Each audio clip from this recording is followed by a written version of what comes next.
Hey, what's up guys? Let's check out the ambient lighting on this 2026 Ioniq 9.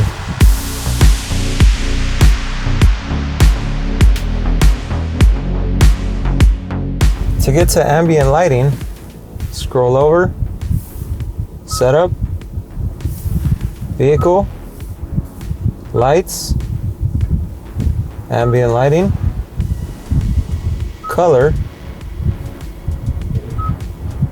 custom selection of any color in the rainbow,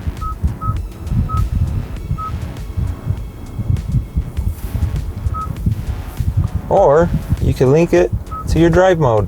You can also control the brightness of how bright you want it. Maximum setting of 10, minimum setting of 1.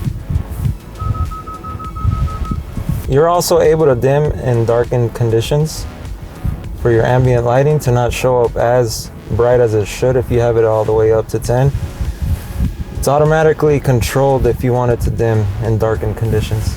If you don't want to customize your own color, you may select the default colors by selecting Moonlight, Ice Blue, Ocean Blue, Jade Green.